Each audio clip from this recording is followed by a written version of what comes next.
Hello. During our Technical SEO for Law Firm Websites webinar, we discussed schema markup and its relation with your name, address, and phone number, and also how FAQs can help you show up in Google search results. If you want to see more Justia videos on law practice and legal marketing, be sure to subscribe to our channel. This is the schema markup around it. Now, the overall page will have an FAQ page type around it, but this is for an individual question and answer, this sort of schema markup, right? There's a question, there's an answer, some other styling around it, which is fine. It's also a link right there to proven. The word proven is actually a link. All right, let's see what that means. He marked up that page. What is that? How does that help him by marking up that FAQ page? There's a few different places you can show up because he did that markup. First, this is the organic results, right, for a Maryland medical malpractice lawyer, all right? And there's Miller and Zoyce here, all right? You see he's got two little questions and answers right here with little arrows that drop down. Okay, something to take a look at. If I expand one, it gives me more vertical height. So now I have more vertical height because I had a question and answer there. I get a little bit just because the question's right there, but now with the question and the answer, it expands it out a bit, all right? Okay, that's fine. That's a desktop version. Let's look at what that would look like on the mobile. So just putting this thing here at the top for the mobile. If I expanded these things on the mobile, I take up a full screen, right? So suddenly on the mobile device, it's even more important to have this. It just gives you, it's one more thing for people to click on, and it gives you more vertical height, and it will help you increase your click-through rates, which will also help you in your rankings. So there's a win-win-win, and of course, you're helping users by finding an answer. So there's the whole page there. Now that said, I want to bring up one thing here. If I click on this top link here, it takes me over to this page, right? That's fine. This is my normal Maryland medical malpractice page. But I also put a link here in the answer.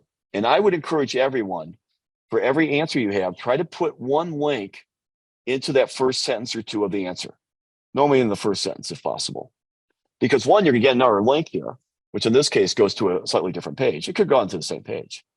But the other thing is, people are more likely, if they're going to expand that, the probability that someone's going to click on a link while they're reading that answer is greatly increased. In fact, they're more likely to click on that link than they click on the top link. So you should really try to add that in there. It's an extra way of that Google's allowing you to get an extra link over to your website, to get people over to the website where you have all your marketing stuff on by putting that link into that answer. So a lot of times I see questions and answers, they don't have that link in the first sentence. Well, great. But then they might just read the answer and not go to your site. Just put that link in there and increases the probability to visit your site, which is really what you want them doing. All right. So that's something to note. So that's one part. The organic results is one. Another thing is featured snippets, which I know everybody cares about. Here's a featured snippet right here at the top. Miller and Zoyce, right? There it is. Featured snippets are often questions and answers.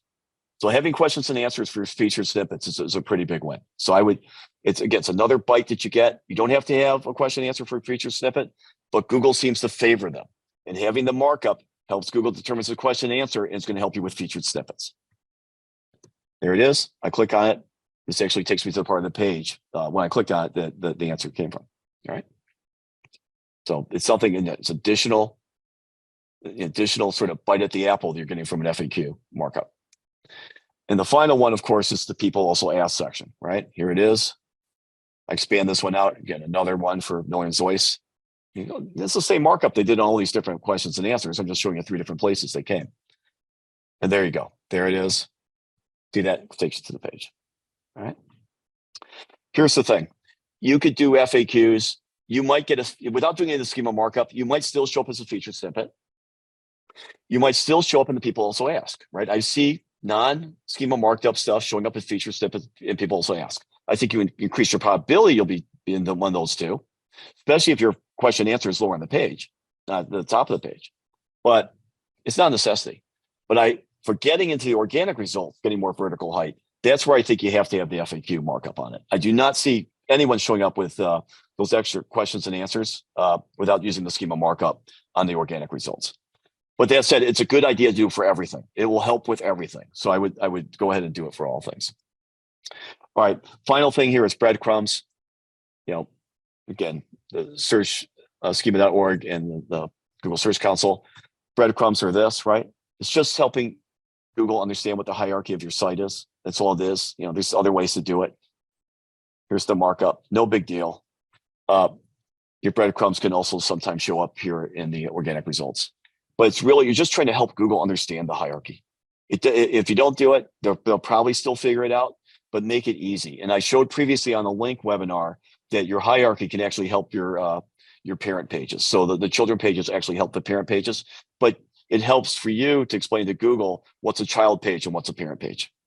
So yeah, I would add breadcrumbs in. But of the three, the least important. The one for the Google business profiles most, then FAQs, then the breadcrumbs. Thanks for watching. We hope you have a better understanding of the key elements of schema markup that can help your website show up in Google. If you enjoyed this clip, please hit the like button and subscribe to our channel for more law practice and legal marketing videos. We'll see you in the next video.